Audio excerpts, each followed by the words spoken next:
Assalamualaikum warahmatullahi wabarakatuh. Sampurasun. Selamat berjumpa kembali di channel Si Abah atau CSA. Kali ini saya akan membahas tentang bidang bahasa, ya. Khususnya bahasa daerah Sunda, ya.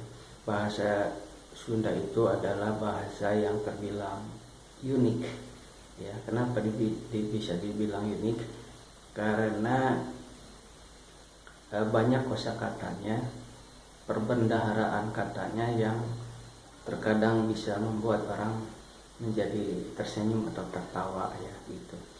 Jadi banyak kata-kata yang membangkitkan rasa kelucuan dalam setiap diri orang, gitu, ya. Nah, saya punya contoh kosakata. Pertama yaitu melenge dan molongo, ya. Dua kata itu yang maknanya linier. Melenge itu artinya terbuka, tapi terbukanya sedikit saja, begitu, ya. Kemudian molongo, kalau molongo itu terbuka tapi semuanya, ya. Nah, contohnya begini.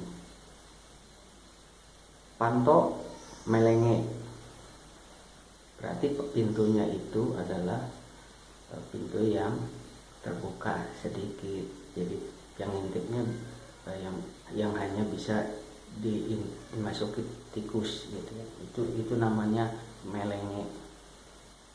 Kalau molongo itu semua pintu, semua badan pintu terbuka, ya. Jadi angin semuanya masuk, begitu, ya, ke dalam rumah. Nah, yang lainnya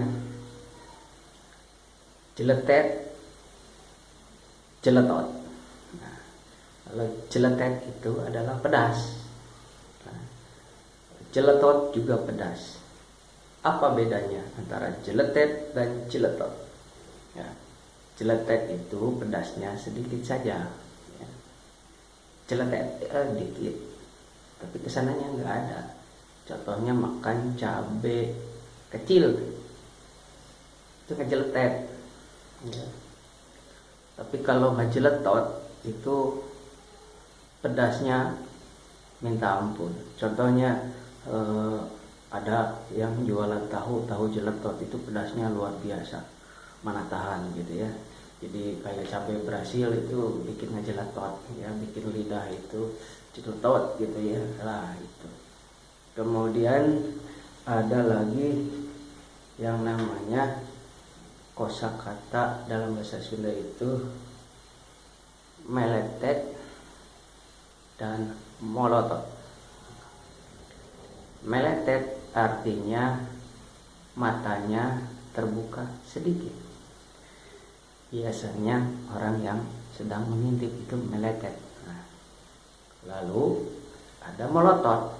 Kalau melotot itu mata yang terbuka lebar dengan ekspresi biasanya marah, ya, atau sedang uring-uringan atau sedang emosi, begitu, ya. Jadi tulisannya begini, itu melotot. Tapi kalau meletet itu gini, ya, dikit aja. Biasanya kalau meletet itu mata yang